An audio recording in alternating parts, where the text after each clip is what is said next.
Olá, o meu nome é Ana Liz. Meu nome é Gabriel. E nós somos do Poly Consulting Club, que é o clube de consultoria da Escola Politécnica da USP. Bom, nós vamos simular uma entrevista de Market Sizing, que é uma das principais etapas nos processos seletivos das empresas de consultoria. Eu farei o papel da entrevistadora, o Gabriel ele basicamente será o entrevistado, e durante a resolução do Market Sizing, eu também virei com algumas dicas e observações preparadas pela nossa equipe. Perfeito, bom dia, Gabriel. Tudo bem? Bom dia, Liz. Tudo bem? Tudo certo. E aí, tá preparado para fazer o Market Sizing? Sim, pode começar. Certo.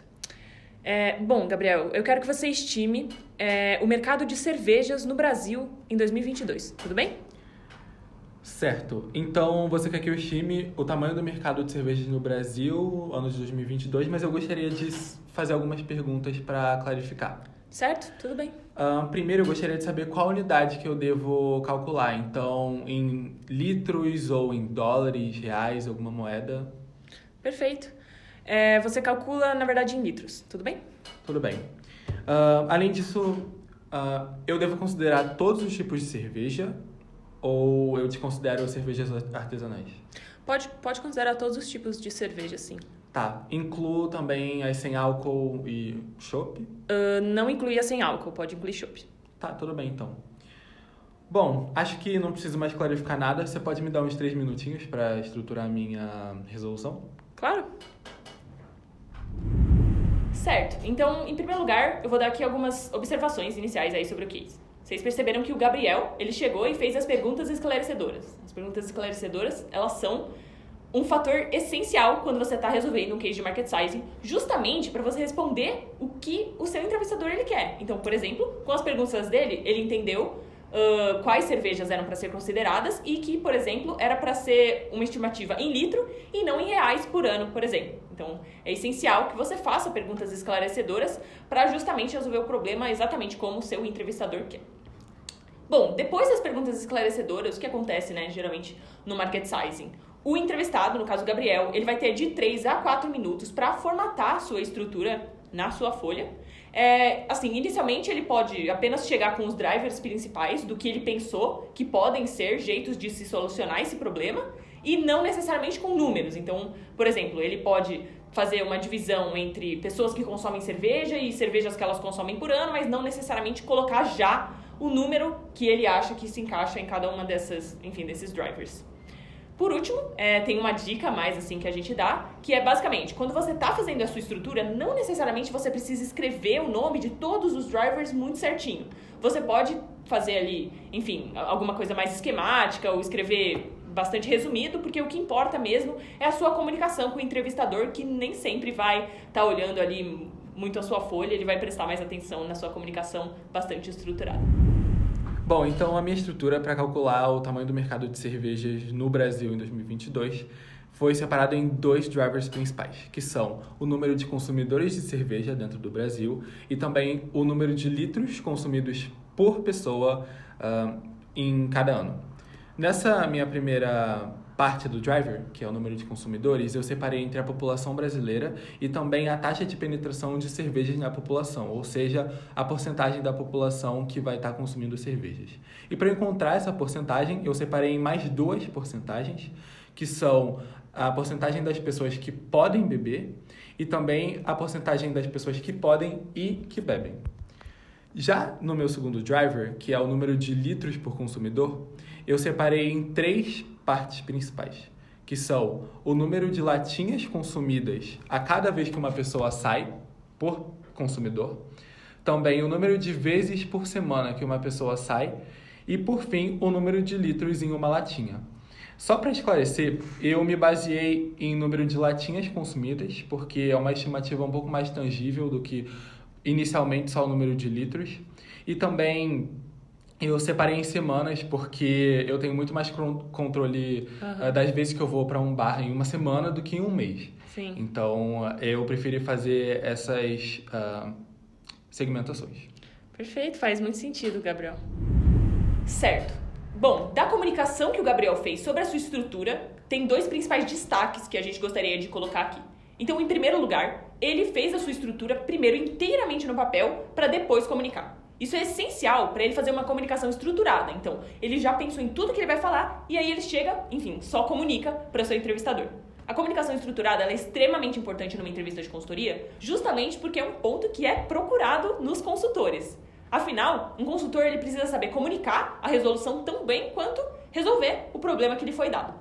O segundo ponto de destaque que teve durante a resolução do Gabriel foi justamente uma comunicação, além de estruturada, top-down. E o que isso significa? Significa que, basicamente, o Gabriel ele primeiro comunicou os pontos mais importantes da sua estrutura para depois destrinchar as minúcias de cada um desses pontos. Então, um exemplo é quando ele foi comunicar o número de cervejas consumidas por ano. Então, ele dividiu ali o número de pessoas que consomem cerveja versus o número de consumo. Agora, o número de pessoas que consomem cerveja, ele dividiu em população do Brasil e uma taxa de penetração. Ou seja, você vê que tem uma ordem de importância em cada um desses drivers e ele seguiu isso na sua comunicação, o que é extremamente importante. Então, basicamente, a comunicação ela é essencial quando você está lidando com o market size. Bom, agora que eu já tenho a minha estrutura, então eu vou começar a pensar nas premissas e colocar os valores para calcular, então, o tamanho do mercado. Certo. O meu primeiro driver, que é o número de consumidores, eu vou aqui para o final, vou pensar na penetração e pensar primeiro na porcentagem das pessoas que podem beber dentro do Brasil. Bom, pelo que eu sei, mais ou menos 25% da população brasileira é menor de idade. E eu não vou considerar pessoas menores de idade aqui, até porque vai ser uma parcela muito pequena dentro do total, então vou desconsiderar, vou considerar só 75% da população, então, que pode beber dentro do Brasil. Agora, passando para a segunda porcentagem, que seria das pessoas que podem e bebem cerveja, eu vou pensar num caso relacionado ao meu grupo de amigos. Então, de 12 pessoas que saem junto comigo, mais ou menos 10 consomem cerveja. Então, pensando nisso como uma porcentagem, 10 dividido por 12, vai me dar algo próximo de 83,3%. Vou aproximar para 80%, tudo bem? Tudo bem. E multiplicando, então, 75% e 80%, eu chego numa taxa de penetração de cerveja no Brasil de 60%. Certo. E se eu multiplicar isso pela população brasileira, que está em torno de 215 milhões de pessoas, eu chego num valor aproximado de 130 milhões de pessoas, tudo bem? Então, eu vou considerar 130 milhões para o número de consumidores de cerveja dentro do Brasil. Tudo bem. Agora, passando para a segunda parte da minha estrutura, que são o número de litros consumidos anualmente, eu vou pensar primeiro aqui nas latinhas consumidas a cada vez que uma pessoa sai, que é o primeiro dos meus 3 drivers secundários. E para isso eu vou montar uma tabela baseada em uma segmentação de 3 tipos de consumidores. Um consumidor exagerado, um padrão e um baixo. Certo. E para cada um desse tipo de consumidor eu vou colocar uma porcentagem das pessoas que se enquadram em cada uma delas e também o número de latinhas que cada um desse tipo de consumidor consome cada vez que sai. Tudo bem? Certo, faz sentido. Então, pensando em montar essa tabela aqui. Para os exagerados, padrão e baixo. Mais uma vez vou trazer para a minha realidade, pensando nos meus amigos, assim, mais ou menos 1/4 das pessoas acaba bebendo mais do que os outros. E a média de consumo fica ali entre 3 e 5 latinhas. Então, vou colocar o exagerado como consumindo 6 latinhas. Um padrão consumindo 3. E uma pessoa que consome menos, vou colocar uma latinha por vez que sai. E agora, voltando para as porcentagens, seria mais ou menos 1/4 quem acaba exagerando mais. E quem consome menos, assim, esse consumo baixo, é bem pouco, vou considerar como sendo de 10%. Então, com 25 e 10, sobram 65% para o pessoal que consome o padrão ali, que são 3 latinhas.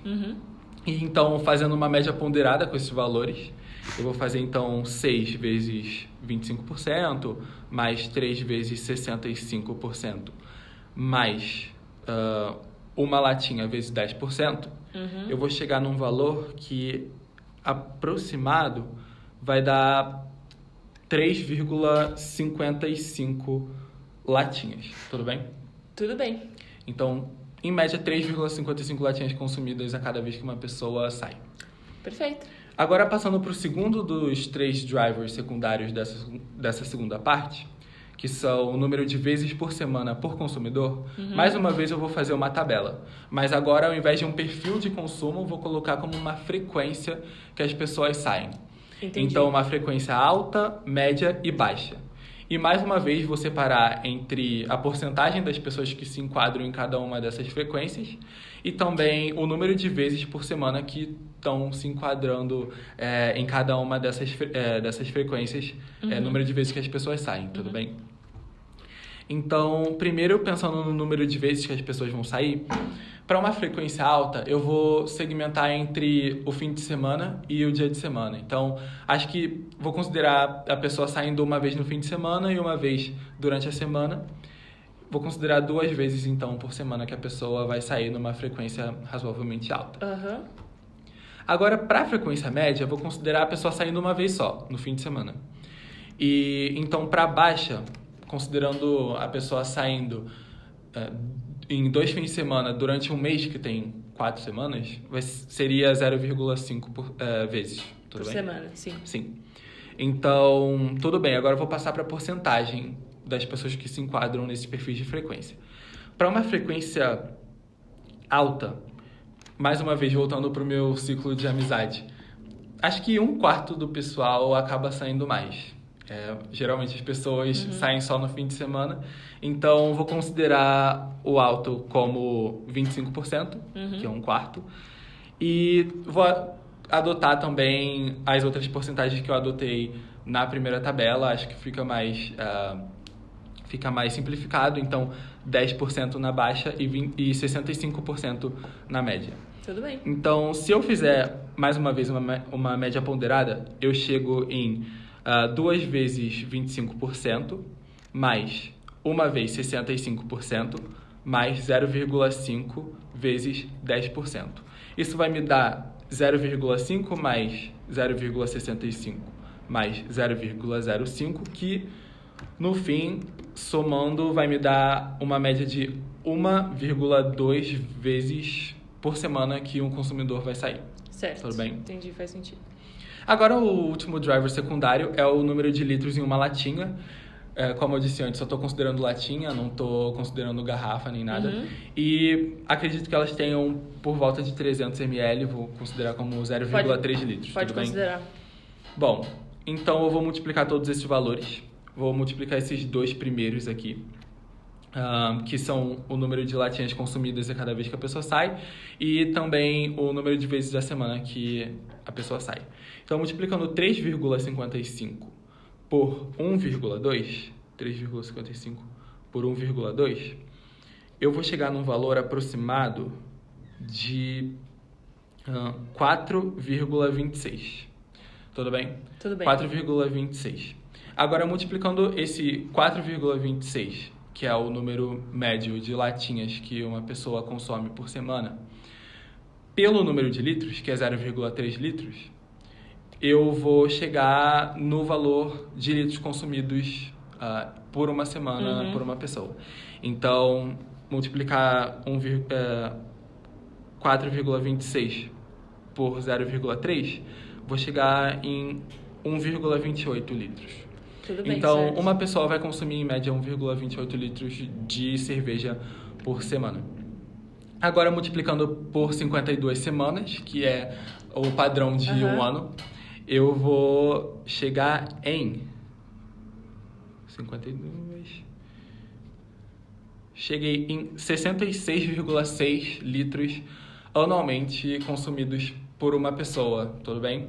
Agora, multiplicando esse valor por 130 milhões, que é o número de consumidores no Brasil, eu consigo chegar no mercado de cerveja em litros no Brasil. Ah, certo. Tudo bem?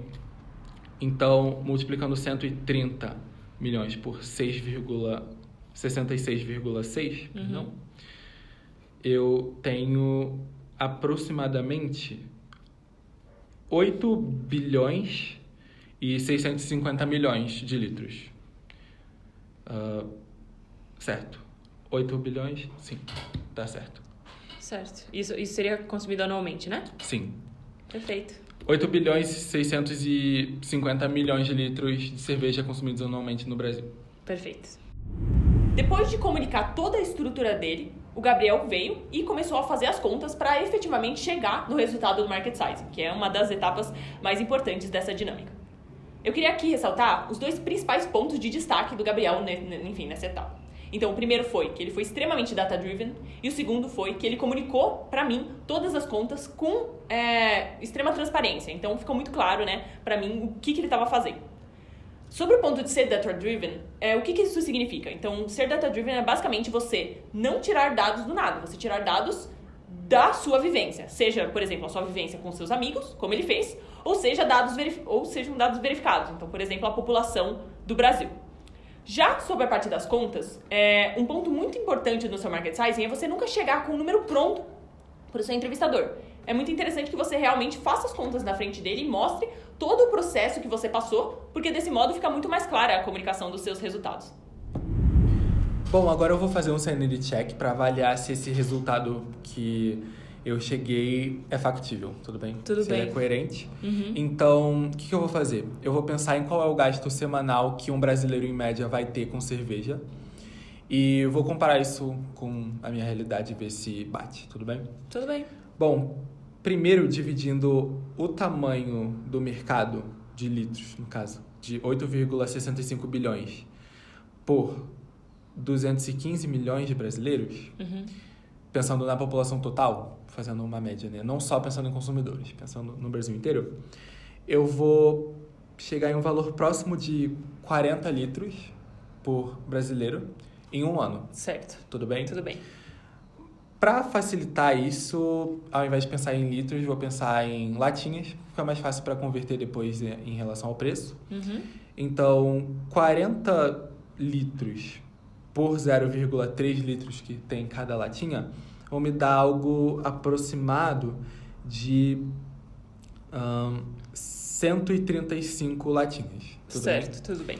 Então, basicamente, 135 latinhas por ano, pensando por brasileiro, mas vou trazer isso para a semana, porque fica mais fácil de avaliar.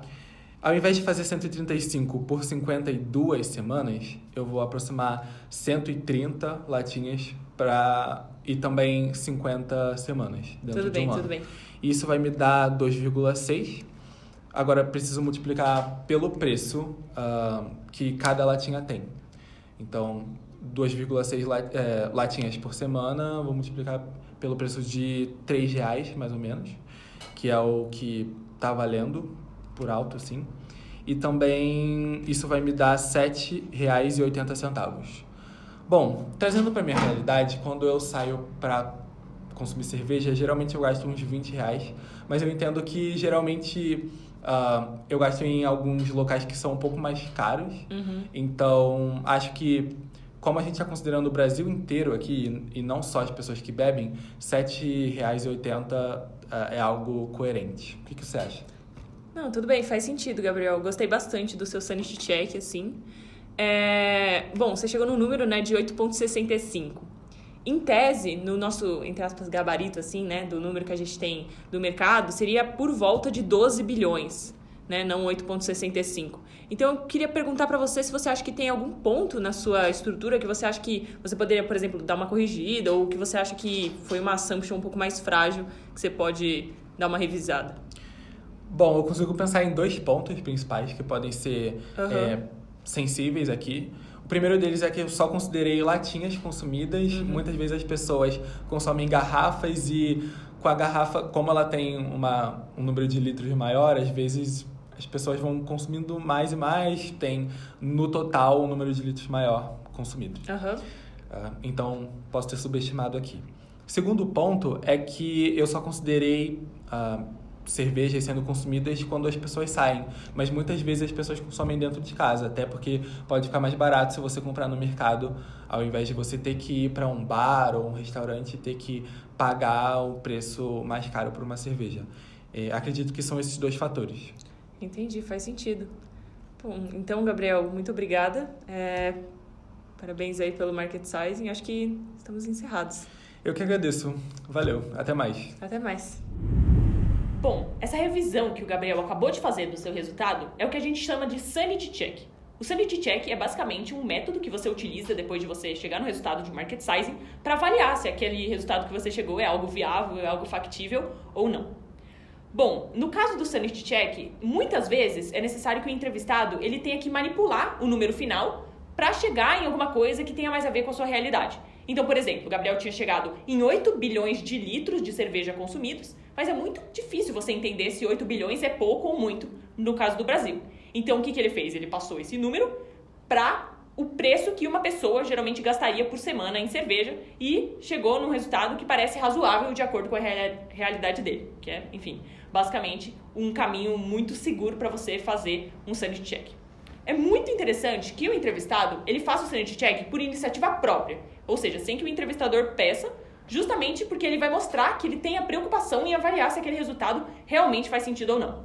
Outro ponto extremamente importante é que o entrevistado ele saiba exatamente quais são os pontos na sua issue tree que são mais delicados, ou seja, que podem alterar realmente o valor final. Porque muitas vezes o entrevistador pergunta isso e também é interessante ele saber justamente para poder fazer quaisquer modificações, se necessárias, e chegar num resultado factível.